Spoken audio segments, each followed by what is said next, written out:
नमस्कार. सुमन्स किचन मध्ये आपलं स्वागत आहे. आज आपण फक्त 3 साहित्यामध्ये दुकानपेक्षाही टेस्टी कलाकंद मिठाई कशी बनवायची ते पाहणार आहोत. रेसिपीला सुरुवात करण्याआधी तुम्हाला एक निवेदन आहे. अजूनपर्यंत तुम्ही माझ्या चॅनलला सबस्क्राईब केलं नसेल तर सबस्क्राईब जरूर करा आणि हो, रेसिपी आवडली तर एक लाईक नक्की करा. चला तर मग रेसिपीला सुरुवात करूया. आता आपल्याला कलाकंद मिठाई बनवायची. त्यासाठी इथे मी 1 ग्लास म्हशीचं फुल क्रीम हे दूध घेतलेलं आहे.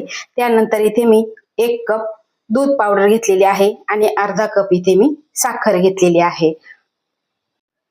आता ज्या ट्रे मध्ये किंवा ताटामध्ये मिठाई सेट करायची ती तयारी आधी आपल्याला करून घ्यायची आहे. इथे मी ट्रे घेतलेला आहे आणि त्यामध्ये आपल्याला थोडंसं तूप टाकून घ्यायचं आहे आणि तूप टाकल्यानंतर पूर्ण याला आपल्याला लावून घ्यायचं आहे. या पद्धतीने लावायचं आहे. सगळ्या बाजूनी लावून घ्यायचं आहे आणि त्यानंतर यामध्ये आपल्याला ठेवायचं आहे बटर पेपर. आता बटर पेपर घातला की यावरती आपल्याला पुन्हा तूप लावून घ्यायचं आहे. अगदी थोडंसं तूप लावायचं म्हणजे जी मिठाई आपण बनवणार ती अगदी सहज यामधून निघून येते. बघा, या पद्धतीने आपल्याला तूप लावून घ्यायचं आहे. ही तयारी आपल्याला आधीच करून घ्यायची आहे म्हणजे आपल्याला नंतर घाई होत नाही. या अशा पद्धतीने मी सगळ्या बाजूने तूप लावून घेतलेला आहे. आता इथे मी गॅसवर पॅन गरम करायला ठेवलेला आहे आणि यामध्ये घालायचं आहे आपल्याला दूध. तुम्ही गाईचं म्हशीचं कोणतंही घेऊ शकता. आता गॅसची फ्लेम आपल्याला मोठी करायची आणि एक उकळी काढायची आहे. तर इथे दुधाला उकळी आलेली आहे आणि गॅसची फ्लेम आपल्याला लो करायची आहे आणि यामध्ये घालायचं आहे आपल्याला पाव चमचा लिंबाचा रस आणि त्यानंतर आपल्याला हे सतत हलवत राहायचं आहे. यामध्ये छान असे दाणे तयार होतात आणि त्यामुळेच आपली ही मिठाई दाणेदार तयार होते. तर इथे बघा, हळूहळू हळूहळू छान असे दाणे तयार व्हायला लागलेले आहे. तुम्ही इथे बघू शकता. आता सतत आपल्याला हलवत राहायचं आहे. बघा, इथे दाणे तयार व्हायला लागलेले आहे. आता यामध्ये घालायचं आहे आपल्याला 1 चमचा साजूक तूप. आपल्याला तूप सुद्धा इथे जास्त वापरायचं नाही.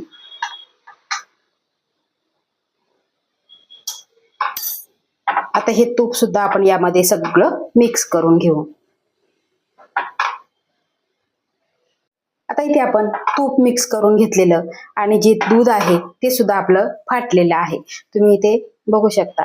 छान असं याच्यामध्ये पनीर तयार झालेलं आहे. आता यामध्ये घालायचं आहे आपल्याला दूध पावडर. आता कोणती घालायची बऱ्याच जणांना प्रश्न पडतो. तर इथे बघा, ज्या पाकिटवर स्किम्ड असं हे नाव लिहिलेलं आहे तीच पावडर इथे आपल्याला वापरायची आहे. म्हणजे काय होतं, याच्या जास्त चिकटपणा नसतो आणि जास्तीच्या अशा गठोळ्या होत नाही. आता यामध्ये आपल्याला घालायचं आहे इथे दूध पावडर. अगदी थोडी थोडी घालायची आणि मिक्स करून घ्यायचं आहे या पद्धतीने.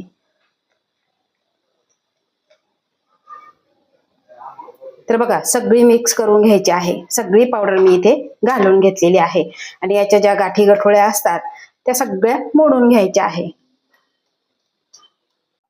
दूध पावडर घातल्यानंतर आपण सगळं मिक्स करून घेतलेलं आहे अशा पद्धतीने.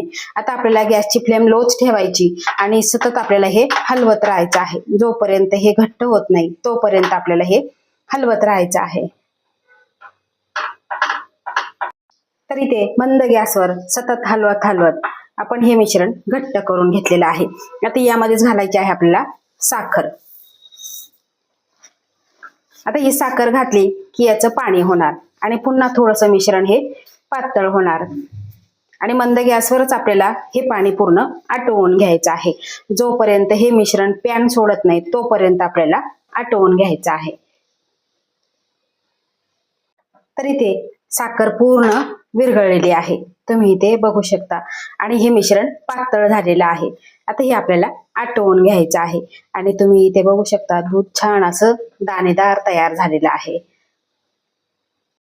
तर इथे आपण सतत हलवत हलवत यातलं जे साखरेचं पाणी आहे, पातळ झालेलं मिश्रण आहे, ते पूर्ण आपण आटवून घेतलेलं आहे आणि तुम्ही इथे बघू शकता. आता फक्त आपल्याला 2 मिनिटे हे परतून घ्यायचं आहे या पद्धतीने.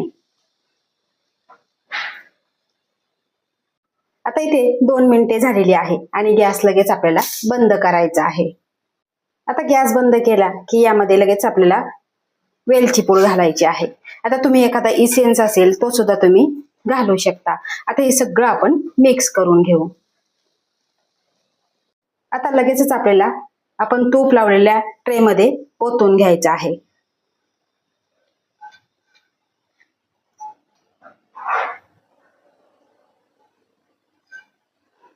बघा आपण हे ओतून घेतलेलं आणि आता लगेचच आपल्याला हे यावरती थापून घ्यायचं आहे. तर इथे बघा या पद्धतीने फक्त आपल्याला प्लेन करून घ्यायचं आहे. खूप सुद्धा थापून घ्यायची गरज नाही. आता तुम्हाला किती जाड पातळ त्यानुसार तुम्ही हे प्लेन करून घ्यायचं आहे, थापून घ्यायचं आहे. आता त्यानंतर यावरती आपल्याला घालायचं आहे, तुमच्या आवडीप्रमाणे घालायचं आहे. इथे मी घेतलेले आहे काही बदामाचे आणि पिस्त्याचे काप घेतलेले आहे, ते यावरती आपल्याला घालायचे आहे. आणि त्यानंतर इथे मी घेतलेलं आहे केशर, तुमच्या आवडीप्रमाणे तुम्ही यावरती घालायचं आहे. दिसायलाही छान दिसतं आणि खायलाही तेवढंच टेस्टी लागतं. आता हे पूर्ण आपण थंड करून घेऊ.